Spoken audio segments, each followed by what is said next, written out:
So good morning students. ये हम लोग चैप्टर 2 पढ़ रहे हैं सिविक्स का। और इससे पहले वाले वीडियो में हम लोगों ने पढ़ा था सेकुलरिज्म की डेफिनेशन और क्यों रिलीजन को स्टेट से सेपरेट करने के क्या क्या फ़ायदे हैं। आज हम लोग पढ़ेंगे topic secularism in India. So paragraph wise पढ़ते हैं और समझते जाते हैं। As per the constitution, a secular state, in order to attain its goal, must guarantee the following: check dominance of one religious community over another religious community, check operation of some members by the other members of the same religious group. The state will neither enforce any religion nor take away the religious freedom of its citizen. So जो पहला point है उसमें ये बताया गया है कि कभी कोई रिलीजन दूसरे रिलीजन को डोमिनेट करने की कोशिश करेगा तो India as a secular state क्या करेगा, उसको प्रोटेक्ट करेगा, वैसा होने नहीं देगा। सेकेंड पॉइंट है check operation of some members by the other members of the same religious group. Second point, जैसे एक ही रिलीजन में अगर कुछ मेंबर, जैसे हम लोग कंसीडर कर लेते हैं हिंदुज़म का, हिंदुज़म में अगर ब्राह्मण लोग किसी अनटचेबल को कुछ बुरा कर रहे हैं, है ना, तो वैसे भी इंडिया का जो कॉन्स्टिट्यूशन है वो उसको रोकेगा। The state will neither enforce any religion nor take away the religious freedom of his citizen. State मतलब जो गवर्नमेंट हुआ वो ना तो किसी को ज़बरदस्ती कोई रिलीजन को फॉलो करवा सकता है, ना ही उसका रिलीजियस फ्रीडम उससे छीन सकता है ना। So foremost the Indian state does not support any religion, rather maintains a distance from all religious issue and sects. We do not have any state religion. In fact, no religious festival or practice is allowed in government run institution. So हमारे India में जो Indian government है वो किसी एक particular religion को support नहीं करती है और हमारा कोई एक ऑफिशियल रिलीजन नहीं है। जितने भी गवर्नमेंट रन इंस्टीट्यूशन होते हैं उनके अंदर किसी भी रिलीजियस फेस्टिवल को सेलिब्रेट नहीं करने दिया जाता है। The other approach adopted by the Indian state to promote the idea of secularism is through the policy of non interference. It means that the government respects the outlook of all religious community and does not interfere in their customs and practices.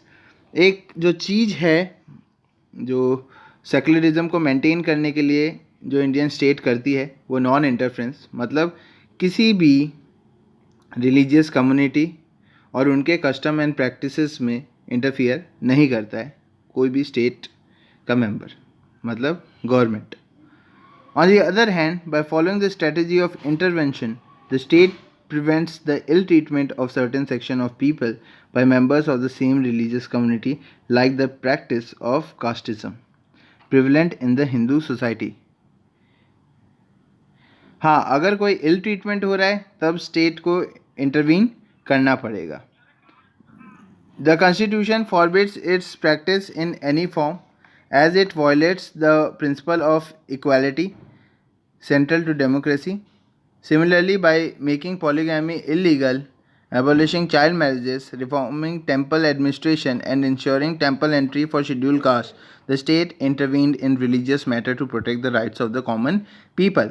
हाँ, कभी भी अगर कोई fundamental right समझो या rights of a common people के against अगर कोई रिलीजन जाने की कोशिश करेगा या इल ट्रीट करेगा तो स्टेट ज़रूर इंटरवीन करता है उस मैटर पे। और ये सब मैटर यहाँ पे हाईलाइट किए गए, जैसे पॉलीगैमी इलीगल, है ना। पॉलीगैमी मतलब होता है एक से ज़्यादा बार शादी करना। एबॉलिशिंग चाइल्ड मैरिज मतलब छोटे बच्चों की पहले शादी हो जाती थी, अब वो एबॉलिश कर दिया गया। टेंपल में पहले SC ST को घुसने से मना कर देते थे, बट अब वो लोग जा सकते हैं। सो इन सब में क्या हो रहा था, एक पर्टिकुलर इंसान का फंडामेंटल राइट वॉलेट हो रहा था, इक्वालिटी नहीं दी गई थी। जैसे अगर टेंपल में SC ST वाले नहीं जाते तो राइट टू इक्वालिटी जो है कॉन्स्टिट्यूशन का वो वायलेट हो रहा है। सो स्टेट इंटरवीन करता है। At times the state also intervenes in personal law of a particular community in order to reconcile things that clash with the tenets of democracy. At times, state intervention takes place in the form of support to religious organization for establishing educational institution. The government gives grant or non-preferential basis in such case. हाँ, state दूसरी तरह से intervene कब करता है? Support करने के लिए किसी भी रिलीजन को. जैसे मुस्लिम में अगर उन्हें मदरसा करके होता है जहाँ उनके डॉक्ट्राइन पढ़ाए जाते हैं, उनके लॉज पढ़ाए जाते हैं मुस्लिम लोगों के. सो स्टेट मतलब इंटरवीन करता है, उनको फंड प्रोवाइड करता है ताकि उनको एलिनेटेड ना फील हो, माइनॉरिटी अपने आप को ना समझे वो लोग. Indian secularism and other democratic countries comparison. एक कंपैरिजन किया है इंडिया के सेकुलरिज्म को अदर कंट्री से. Certain objectives of secularism highlighted in the Indian constitution can be found in the constitution of many other democratic countries across the world, just like the Indian constitution. The American constitution declares that there is no official religion and no religion can seek special treatment from the state. Same चीज़ जैसे India में है वैसे America में भी constitution ने ऐसा define किया है कि कोई ऑफिशियल रिलीजन नहीं है और कोई भी रिलीजन स्पेशल ट्रीटमेंट गवर्नमेंट से नहीं मांग सकती. In addition the legislature can not pass any law that restricts freedom of religion.